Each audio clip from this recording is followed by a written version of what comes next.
Welcome everyone. आज इसमें chapter start कर रहे हैं आपका linear differential equations with constant coefficients. Linear differential equation constant coefficient के लिए, जैसे आपको कोई भी इक्वेशन दी जा रही है तो आप कैसे पहचानेंगे कि वो लीनियर है। कोई भी डिफरेंशियल इक्वेशन जिसमें y dy by D X D two by D X two and so on, यानी जो डिपेंडेंट वेरिएबल है y और उसके जितने भी डेरिवेटिव्स हैं उन सबकी पावर 1 होनी चाहिए। दूसरा, वो आपस में कभी भी एक दूसरे से मल्टीप्लाई में नहीं आएंगे। जैसे y की मल्टीप्लाई किसी भी ऑपरेटर से नहीं होगी, dy बॉन्ड dx की मल्टीप्लाई किसी भी ऑपरेटर से या y से नहीं होगी, एंड सो ऑन। तो आपके जितने भी डिफरेंशियल ऑपरेटर्स हैं वो फर्स्ट ऑर्डर के, सेकंड ऑर्डर के, थर्ड ऑर्डर के, कोई आपस में मल्टीप्लाई नहीं लेंगे, कोई पावर नहीं होगी उनकी। तो ऐसी डिफरेंशियल इक्वेशन कहते हैं लीनियर डिफरेंशियल इक्वेशन। फिर साथ में ऐड क्या किया, and constant coefficients with constant coefficients, यानी इनके साथ जो मल्टीप्लायर्स हैं, जो कोफिशिएंट्स मल्टीप्लाई हो रहे हैं, जो गुणांक हैं y में, dy बाई डी एक्स में, D two by D X two में, वो सब के सब कांस्टेंट टर्म्स होने वाली हैं।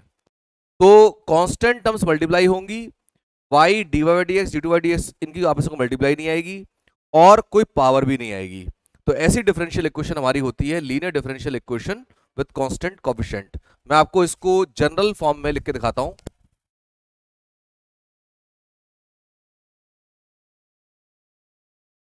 जनरल फॉर्म में ले लीजिए। इसके लिए पहले एक पेज ले लेते हैं।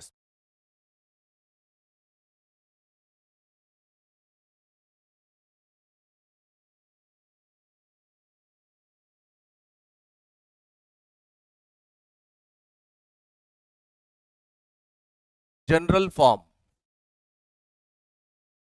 Of a linear differential equation with constant coefficients, short में लिखा है मैंने।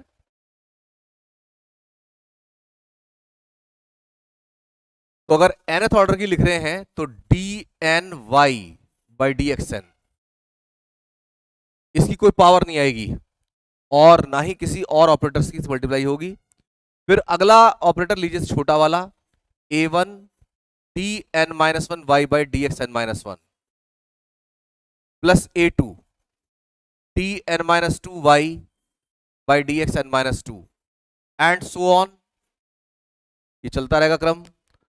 लास्ट में आपको A N minus one D Y by D X plus A N Y is equal to Q.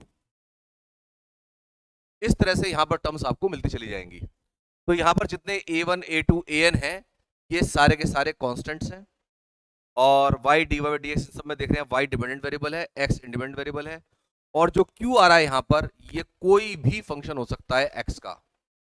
तो here a1 a2 and so on an are constants, जो कह रहे थे कांस्टेंट कोफिशिएंट्स हैं, are constants and q is any function of x, q is any function of x। अब हमें करना क्या है यहां पर, जो अब तक हर बार कर रहे हैं डिफरेंशियल इक्वेशंस में, हमें करना होता है सॉल्यूशन। सॉल्यूशन मतलब होता है जितने भी यहां पर ऑपरेटर्स हैं ये गायब करने हैं, इन्हें इंटीग्रेट करना है। जितने ऑर्डर की डिफरेंशियल इक्वेशन होगी उतनी बार इंटीग्रेट करना पड़ता है। लेकिन यहां पर जो व्यवस्था है हमारे पास, जिस तरीके से हम इसको सॉल्व करने वाले हैं, वहां पर इंटीग्रेशन आपको नजर नहीं आएगा। वो चीजें कह लीजिए इसके प्रोग्राम में इन्वॉल्व है, लेकिन ये बेसिक में कंसेप्ट मान के चलिए कि बिना इंटीग्रेशन के कभी भी सॉल्यूशन नहीं आते हैं डिफरेंशियल इक्वेशन। कहीं ना कहीं बेसिक्स में इंटीग्रेशन रहता है। यहाँ फॉर्मुलेशन कुछ इस तरह से होगा, इसकी जो क्रिया विधि ऐसी होगी कि आपको इंटीग्रेशन नजर नहीं आएगा, लेकिन इंटीग्रेशन हमेशा पीछे छिपा हुआ रहता है। तो यहां पर जो इसका सॉल्यूशन है, इसको नंबर दे देता हूं, नंबर 1। इसका सॉल्यूशन दो पार्ट में आता है। y is equal to CF plus PI। CF stands for complementary function.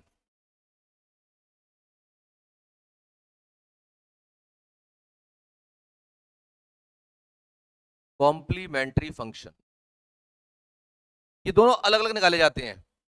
Pi अलग निकाला जाएगा, सीएफ अलग निकाला जाएगा।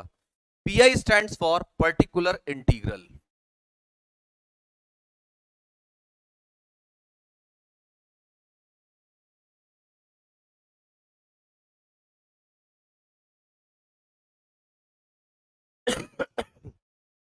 कॉम्प्लीमेंट्री फंक्शन में जितने ऑर्डर की डिफरेंशियल इक्वेशन होगी उतने आर्बिट्री कांस्टेंट आने चाहिए। तो अगर मान ली second order differential equation 2 arbitrary constant आएंगे, थर्ड ऑर्डर की डिफरेंशियल इक्वेशन 3 आर्बिट्री कांस्टेंट आएंगे, एंड सो ऑन। तो it contains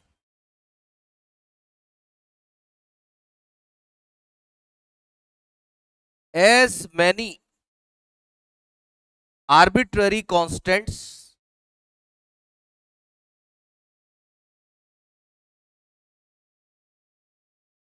as the order of differential equation। Order of differential equation तो पहले से जानते हैं, जितना डिफरेंशियल इक्वेशन का ऑर्डर होता है उतने ही आर्बिट्ररी कांस्टेंट यहां पर आते हैं। पर्टिकुलर इंटीग्रल जो होता है ये इन आर्बिट्ररी कांस्टेंट से अलग होता है, इसमें कोई भी आर्बिट्ररी कांस्टेंट नहीं आता, नो आर्बिट्ररी कांस्टेंट। पूरा चैप्टर जो है हमारा वो घूमेगा आर्बिट्ररी कांस्टेंट है नहीं है, कितने हैं, फिर पर्टिकुलर इंटीग्रल निकालने में पर्टिकुलर इंटीग्रल की टाइप्स रहेंगी, 6 से 7 टाइप है पर्टिकुलर इंटीग्रल निकालने की, 5-6 टाइप सीएफ निकालने की भी हैं, ये हर बार चेंज होगा। अब देखिए सॉल्यूशन करना कैसे, सीएफ कैसे निकालना है।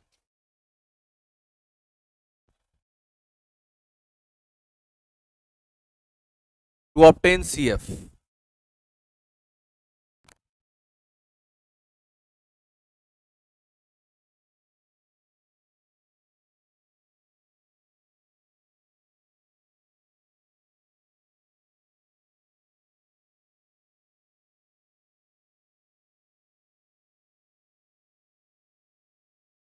How to obtain CF.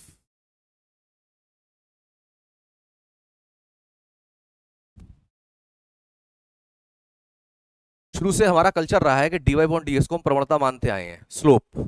तो dy बॉन्ड dx को हम यहां पर m पुट करेंगे, put dy upon dx is equal to m d2y by dx2 is equal to m square and so on. Also put q is equal to 0, यानी right hand side पर कोई भी function हमें नहीं लेना। तो जो इसका सॉल्यूशन आएगा, बची जो क्वेश्चन आएगी उसी से सीएफ बनता है। तो यहां पर जो इक्वेशन आएगी m में वो क्वाड्रेटिक हो सकती है, अगर आपका d2 बाई dx2 सबसे बड़ा डेरिवेटिव है, अगर d3 बाई dx क्यूब है तो m क्यूब आ सकता है। तो हमें इस इक्वेशन को सॉल्व करना होगा and obtain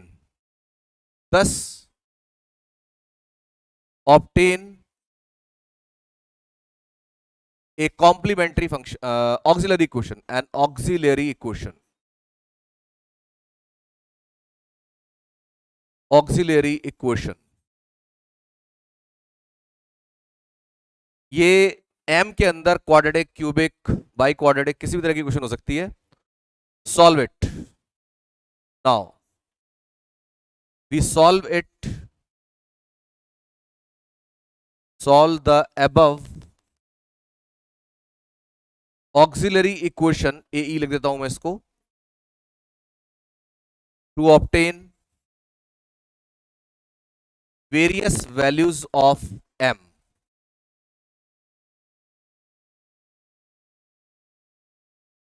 m के अलग अलग मान यहां से निकाल लेंगे। अब ये जो m के मान आ रहे हैं, देखिए जैसे आप m की क्वाड्रेटिक सॉल्व करते हैं 2 मान आएंगे, क्यूबिक सॉल्व करते हैं 3 मान आएंगे, तो जितने मान आ रहे हैं उनको आप चेक करो, उनमें से कोई रिपीट तो नहीं हो रहा। हाँ, ऑलमोस्ट वही चीज है, एसिम्प्टोट की तरह कह सकते हैं आप, लेकिन एसिम्प्टोट चीज भी छोड़ा है आप। अब यहां पर जो है हम क्या करेंगे, इसमें m के जो मान रिपीट हो रहे हैं उनके लिए अलग कैटेगराइजेशन होगा सीएफ का, जो मान नॉन रिपीटेड है उनके अलग होगा। तो अगर मान लीजिए आपके पास, मैं केसेस में डिवाइड करूं तो 5 केसेस बनते हैं। Case first,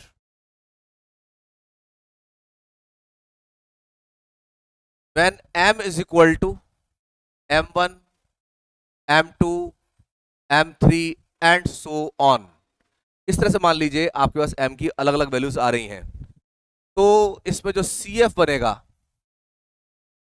CF will be equal to C1 e to the power m1x, C2 e to the power m2x, C3 e to the power m3x and so on. तो आपको पूरा CF यहां पर मिल जाएगा। तो CF के लिए केवल इतना करना है, C1 C2 C3 मल्टीप्लाई करते जाओ, e की पावर m1x, e की पावर m2x, e की power m3x and so on. तो ये हो जाएगा इसका कॉम्प्लीमेंट्री फंक्शन। केस सेकंड, अगर मान लीजिए दो रूट रिपीट हो जाते हैं, m1 और m2 दोनों इक्वल हो गए, और उसके अलावा भी और वैल्यूज हैं, m3 m4 and so on are distinct values.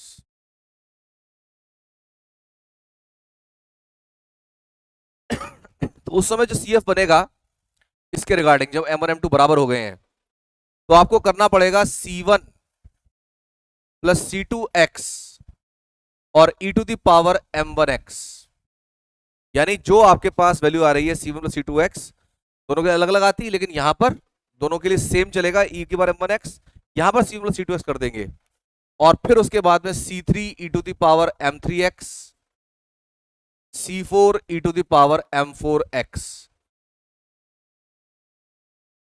C1 C2 C3 C4 ये आर्बिट्री कॉन्स्टेंट्स है, इसी शेप में लिखे जाएंगे।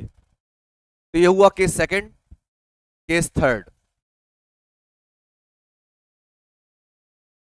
अगर मान लीजिए तीन रूट रिपीट हो जाते हैं, m1 m2 और m3 इक्वल हो गए, और m4 m5 and so on are distinct,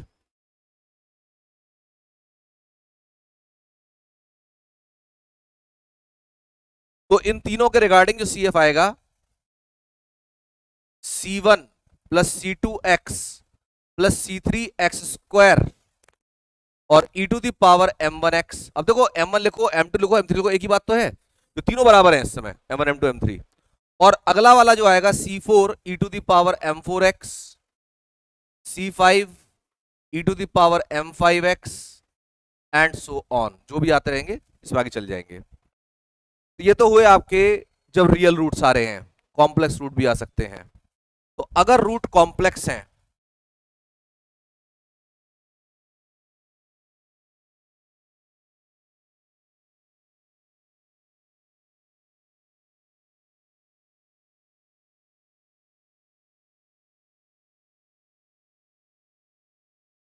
अगर रूट्स कॉम्प्लेक्स हैं, केस फोर्थ,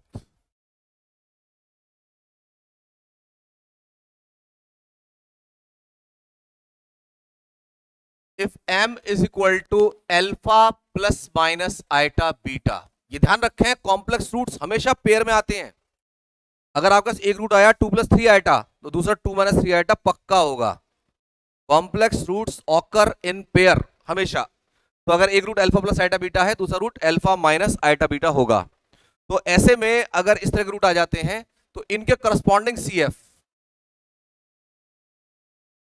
ये आपको मिलेगा e to the power alpha x, C1 cos beta x plus C2 sin beta x।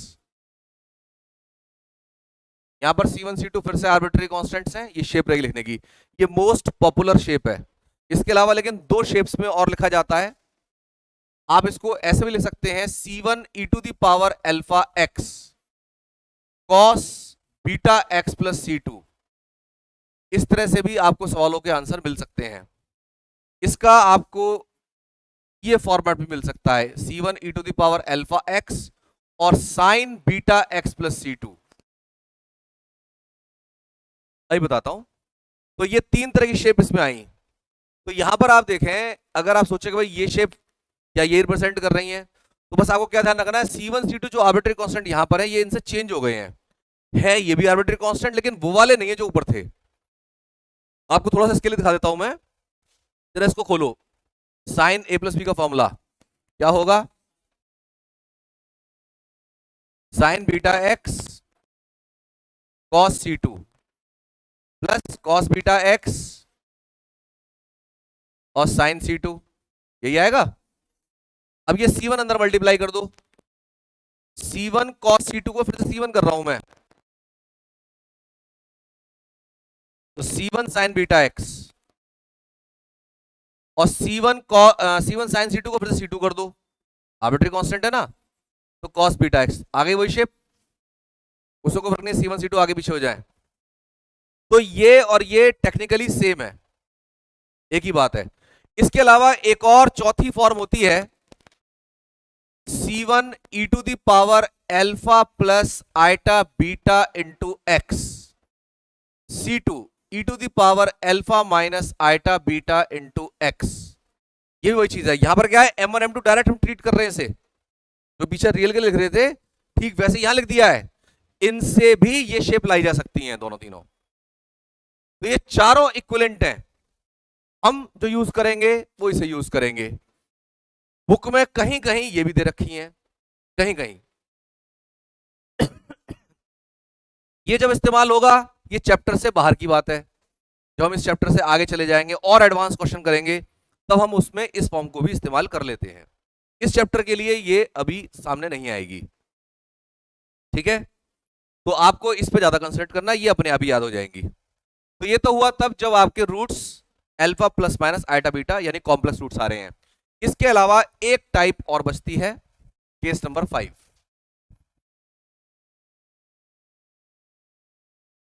अगर आपके रूट कुछ इस फॉर्म में है, इमेजिनरी नहीं है लेकिन सर्ड फॉर्म में है, सर्ड का मतलब यहां पर ये एक इरेशनल नंबर, ये इधर रैशनल नंबर, ये भी जो है आपके हमेशा पेयर में आते हैं। जैसे 2+√3 कहा आपने एक रूट है, तो 2-√3 भी रूट होगा। अगर 2+3 रूट है तो 2-√3 भी रूट होगा। इन्हें कहते हैं सर्ड रूट्स, SURD। बुक में नाम नहीं मिलेगा आपको, लोअर क्लासेस मिल जाएगा, सर्ड रूट्स। तो जो सर्ड रूट होते हैं ये भी पेयर में आते हैं। और इसके लिए क्या करना है, इसके लिए आपको CF लिखने के लिए जैसे यहां लिखा था बिल्कुल वैसे ही लिखना है, केवल जहां पर ये बीटा बीटा है इनको हाइपरबोलिक फंक्शन में चेंज कर देंगे।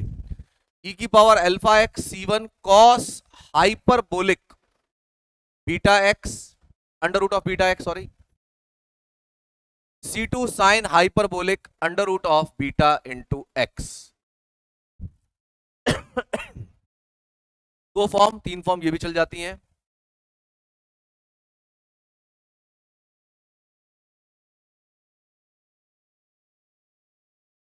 ये भी फॉर्म है।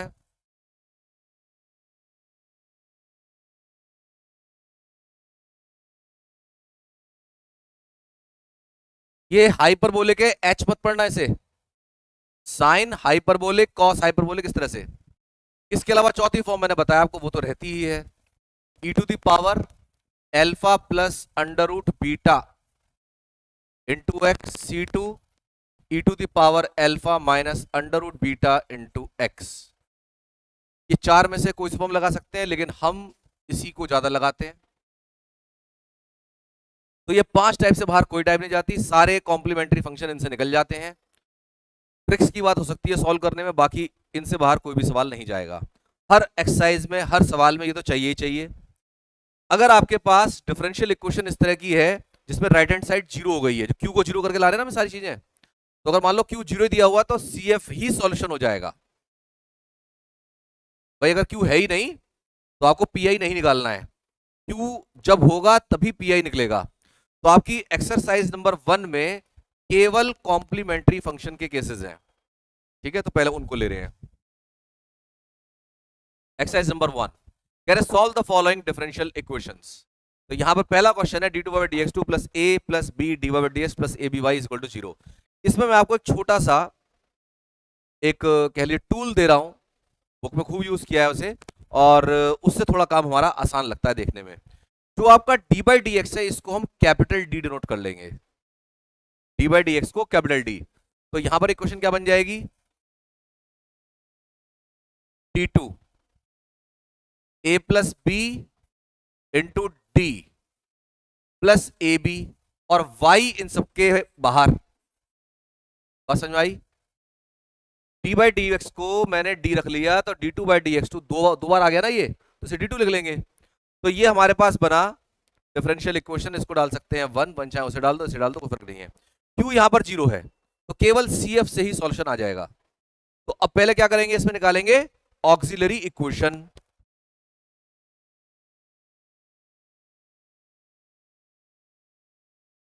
Auxiliary equation of 1 is given by, auxiliary equation कैसे दी जाएगी, डी की जगह केवल m रिप्लेस कर देना है। डी जब m कर देंगे तो आ जाएगा m square a plus B into M plus A B is equal to 0। ये हमारे पास आया m में क्वाड्रेटिक। इसे सॉल्व करना है, इसको ब्रेक कर लो, m square plus A M plus B M plus A B is equal to 0। इसमें से m कॉमन लिया, m plus A, b common लिया, m plus A is equal to 0। m plus A into M plus B is equal to 0। तो m के दो मान आ गए, m is equal to minus A minus B. तो इसके रिगार्डिंग जो अब CF बनेगा वो सॉल्यूशन होगा। तो सॉल्यूशन ही लिखेंगे हम इसमें, solution of 1 y will be only CF, और CF C1 e to the power minus के ax, C2 e to the power minus के bx। डन, आंसर है जी। 0 आ रहा है, PI नहीं निकाल रहे। जब Q आएगा, कोई वैल्यू आएगी यहां पर, तब PI निकाल रहे हैं। फर्स्ट एक्सरसाइज में केवल आपको CF ही मिलेंगे। समझ में आ गया क्वेश्चन ये। y से में से कॉमन निकाल लो बाहर, और d बाई डी एक्स को रखना है d, और d2 बाई डी एक्स 2, भाई d बाई डी एक्स का स्क्वायर है ना ये, तो d स्क्वायर कर दिया। ठीक है, उतारने का काम बाद में कर लिया करो, अब यहां समझो केवल। d3 by D x 2 minus 3d by D x minus 4y is equal to 0। तो यहां पर पहले इसको आप अब d में चेंज मत करो, माइंड में रखो d का मान, और डायरेक्ट इसकी ऑक्सिलरी इक्वेशन लिखो। ऑक्सिलरी इक्वेशन हो जाएगा m square minus 3m minus 4 is equal to 0। यही होगा, d बाई डी एक्स रखा हमने m, D by D two by D x 2 रखा m स्क्वायर। अब y को क्या करें, y को 1 रख दो फिर। ठीक है, या आप d के फॉर्म में रख रहे हो, d के फॉर्म वैसे रख दो, फिर m ही आ जाएगा डायरेक्ट। वेक्टर इसके कितना, हाँ 4 बन जा 4, m square minus 4m plus m minus 4, m minus 4 और कितना बचा m प्लस 1